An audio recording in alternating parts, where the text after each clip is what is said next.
நம்ம சேமிச்சு வச்ச காசு தானே, யார் என்ன கேட்க போறா அப்படின்னு இந்த 5.5 லட்சத்துக்காக அவங்க 15 வருஷம் கோர்ட் கேஸ்ன்னு அலைய போறது. இப்பதான் இந்த கதைக்குள்ளேயே அவங்க ஹஸ்பண்ட் வராரு. வணக்க நண்பர்களே, நம்மள நிறைய பேருக்கு லேண்ட் வாங்குறது வந்து ஒரு சொத்தா நினைக்காம அதை ஒரு கௌரவமாக நினைப்போம். அந்த கௌரவம் எப்போ தலைவலி ஆகும்னா இன்கம் டேக்ஸ்லேருந்து வர ஒரு சின்ன நோட்டீஸால தான். இன்னைக்கு நம்ம பார்க்க போகிறது ஜெய்ப்பூரில் நடந்த உண்மை சம்பவம் தான். வீடியோக்குள்ளே போகிறதுக்கு முன்னாடி இன்டெக்ஸ் சேனலை சப்ஸ்கிரைப் பண்ணிக்கோங்க. வாங்க வீடியோக்குள்ளே போகலாம்.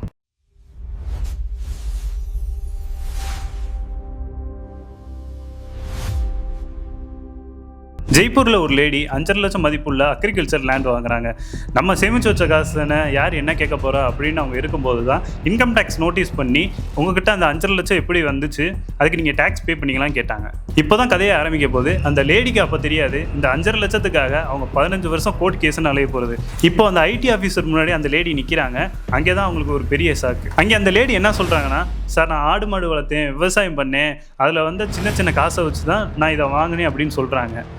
அதுக்கு அந்த ஆஃபீஸர் என்ன கேட்குறாருன்னா, சரிம்மா நீ அந்த விவசாயம் பண்ணி தான் வாங்கினேன்னா அதுக்கான கணக்கு இருக்கணும்ல, இதுக்கு சரியான டாக்குமெண்ட் இல்லை, இதுனா எங்களால் ஏற்றுக்க முடியாது, இது கருப்பு பணம் தான் அப்படின்னு சொல்லி மொத்த பணத்தையுமே அன்எக்ஸ்பிளைன் இன்வெஸ்ட்மெண்ட்னு முத்திர குத்தி ஒரு பெரிய டேக்ஸ் அமௌண்ட்டை பே பண்ண சொல்கிறாரு. இப்போ தான் கதையை சூடு பிடிக்க ஆரம்பிக்குது.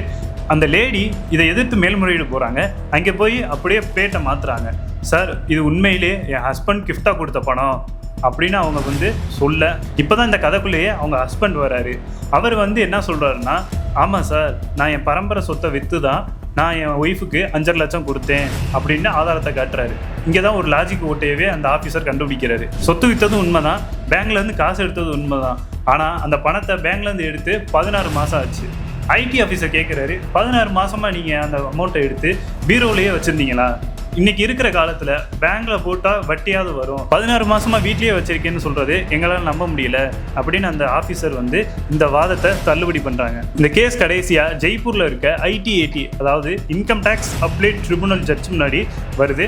ஜட்ஜு 2 பக்கத்தையும் அலசி பார்த்துட்டு அவர் சொன்ன தீர்ப்பு தான் ரொம்பவே ஹைலைட்டு.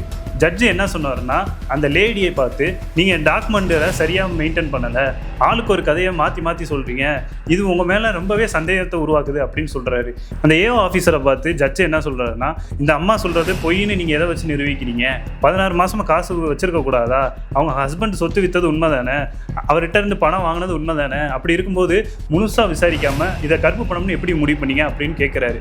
கடைசி ஐடிஐடி என்ன சொல்கிறாங்கன்னா, முன்னாடி போட்ட உத்தரவை கேன்சல் பண்ணுங்கள், இதை நான் மறுபடியும் ஏஓக்கு அனுப்புகிறேன், அந்த லேடி சைடில் இருந்து ப்ரூஃப் சப்மிட் பண்ண அவங்களுக்கு ஒரு வாய்ப்பு கொடுங்க அப்படின்னு சொல்கிறாங்க. ஸோ இந்த கேஸில் நம்ம கற்றுக்கிற லெசன் என்னென்னா, நீங்கள் ஒரு லேண்ட் வாங்கினாலோ இல்லை வேறு எதுலையும் இன்வெஸ்ட் பண்ணாலோ அதுக்கான வேலிட் ப்ரூஃபை சேஃபாக வச்சுக்கோங்க. ஏன்னா இன்கம் டேக்ஸ் ஆஃபீஸ்லேருந்து எப்போ வேணாலும் உங்களுக்கு நோட்டீஸ் வரலாம். அப்போ அதுக்கான ப்ரூஃப் சப்மிட் பண்ணுற மாதிரி வரும். ஸோ டாக்குமெண்ட்டை சேஃபாக வச்சுக்கோங்க. இந்த மாதிரி வீடியோஸ்க்கு இன்டெக்ஸ் சேனலை சப்ஸ்கிரைப் பண்ணிக்கோங்க. இதை பற்றி உங்கள் கருத்தை கமெண்ட்டில் சொல்லுங்கள்.